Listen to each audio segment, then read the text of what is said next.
Welcome to So What's It Actually About? I'm your host, Margie, and I, along with my wide array of guests, hope to help you better understand and weather the wonderful world of actuarial science.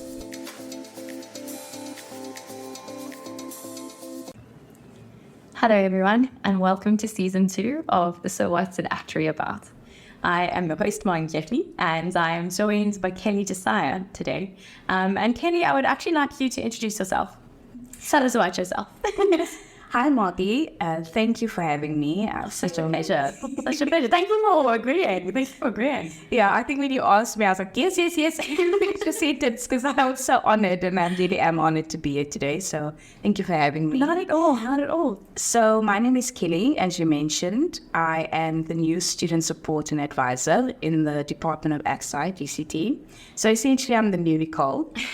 So for those of you who listened to Nicole's episode last season, you'll know what she means. Yes. So I'm the new Nicole. And I've taken over from Nicole from the 15th of Jan. So the role is quite new to me, but You're doing a fantastic job. thank you so much. So just for a bit of background, what does that role entail? What have been some of the struggles that you've had with it? Because obviously you're engaging with actuarial students, and yet you don't have an actuarial background. So just speak to what that experience has been like.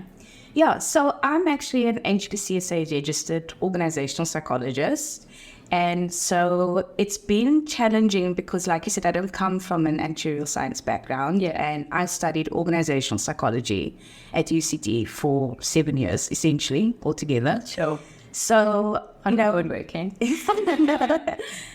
So I think the most challenging part has been getting used to the job and getting used to the lingo. And there's a lot, actually. Exactly. I remember our first meeting I had with you, and you spoke about the CVO and actually. And the exemptions. Yes. I remember I could see in your eyes, you're like, I'm going to write that down to see what that is. that was like, whoa. Like, the first, for me, an indication of, okay, this is completely new territory. I'm going to have to, figure myself out. But, with every student I learn, with the questions that they come with, I learn something new about the field. Yeah. And I must say the academics have been so helpful because I can always lean on them, ask them for advice and questions when I don't know.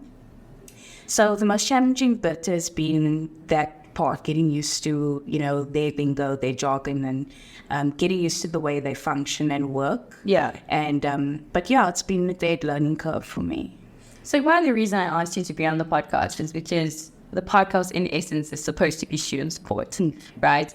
And I think, given that that's your role, it made sense to put you on the podcast. But have you listened to the podcast? Have you listened to season 1? What were some of your key takeaways? Did you find it helpful in transitioning into your role? Can you just talk to that? So when I heard that you had a podcast, I immediately scanned that QR code. Please scan the QR code, and it helped me so much. So for, firstly, the episode with your brother, I felt like I was a fly on the wall. Oh, I love that episode. Yeah. It's so fun to record. Sure. I felt like I was a fly on the wall listening to a conversation you guys were having over tea, and I think there was tea, actually. Okay. So that's a good sign because you set the scene, and I really felt that energy listening to it, and it made me understand what it actually does, the 3 things you mentioned, and I could understand, kind of the journey to becoming an actuary when you spoke to your brother about it. And so that episode was really helpful for me. I also listened to the one with Nicole, which was so super great.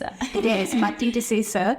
And I think that episode is also so key for me because people often don't understand what organizational psychologists do. Yeah. When they hear the word psychologist, they think, oh, you're a clinical psychologist or you're a counselor. Yeah, I agreed. I mean, that was even what my initial thoughts were. Yes. So, Nicole really unpacks what it is that we do, and, she really emphasizes that we focus on workplace well-being. Yeah. And essentially, in my role, well, previously her role, we are focused on preparing students for the workplace. Yeah. And that's something that I try to emphasize with my students, is that at university, we're not only equipping you with the technical skills, but we are also equipping you to cope in the workplace. Yeah. Because, just like this is a transition for you coming into university from high school.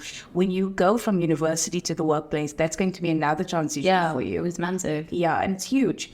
And I always encourage them, to implement those good habits now, so that when you're into the workplace, you are, it's a daily routine, you really have those good habits, and it's easier for you to adjust. So that's really what my role is focused on. Yes, I do offer counseling, especially in certain cases where people require but we offer short-term counseling. Yes, and then you refer on. Yes, and then I refer to a clinical or counseling psychologist, whatever the student needs. I think one of the things I did last season, which I'm hoping to do more this season, is also bring in people that aren't just actuarial from that sort of lens. Because I think, that saying, no man is an island, I think that can be sort of translated into like no actuary is an island either. And there's that element of where we do need a support system and we do need to realize that we're interconnected. And I think that is one of the things that you relay through what you do, is that you basically like work is so much more than just a technical skill. You also have to manage yourself, etc. So bearing that in mind, I think now let's maybe talk about season 2. That's when you wanted to obviously talk about you and your background and introduce you, but also to talk about season 2 and some of the possible topics we can cover and support we can give to our listeners, or just points of interest we can give to our listeners. So what were the things that you thought from season 1 were really helpful that you'd like to see more of in season 2, or questions that you'd like to be answered in season 2 that you think would be helpful for students? So I really enjoyed the episode with Dr. Chris Wharton. Yes, amazing. Yeah, and even one of my students gave me feedback and said that episode was so helpful for them because they learned about study techniques and memory. And that for me was key, because that's also one of the things I discuss in depth with my students, is that, they have this false perception that you need to work for 18 hours a day, 7 days a week, and then you're not going to be successful if you don't do that. Yeah. And I tried to tell them that you need a rest day, like Nicole said in her episode, that just like a great athlete needs a rest day, you too need a rest day. And you need to do your studying in chunks and in workable bits. So that's what I tried to really emphasize when I chat to them. So that episode was helpful for me. I think for students who are listening, study tips are essential. Yeah. Especially for people who have been through, this journey and have become actuaries. Yeah.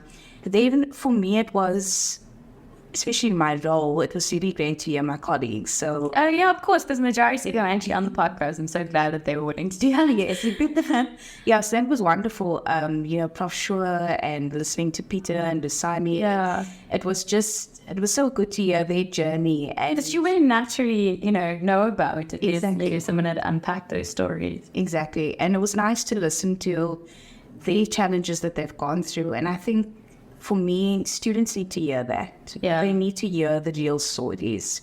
One of the things I share with my students is that I failed stats test in my honors year of org psych, and I was devastated when I failed that test. But I'm not a bad organizational psychologist because I failed stats test. I'm still effective at my job. Yeah, it's so interesting that you say that. I mean, we were talking about this before we started recording. On Wednesday, I had a lecture that didn't go well. As I said, I had 3 things to explain, 3 methods to explain for those of you who are actuaries. I was explaining Reynolds triangles, and there were 3 methods.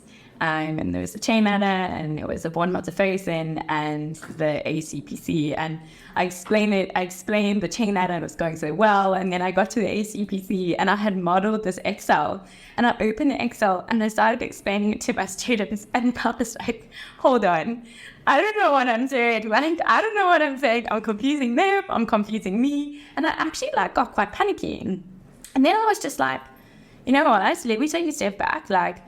Not being able to understand this and to relay this right now doesn't make me bad actuary. It doesn't make me a bad lecturer. And in that moment, I literally said to them, I was like, I'm sorry, but I will make a video. I'll record explaining this method later. Right now, I can't access my logic. I'm kind of getting a little bit worked up. Let's stop there and move on to the third method. And it was interesting because I could see even like their posture towards me completely changed, because initially they were a little bit like combative and like, why aren't you explaining this properly? And then when I was like, actually, it's not that I don't understand. It's that right now I'm not in a position to sit and figure out what I did, even though I'm prepared.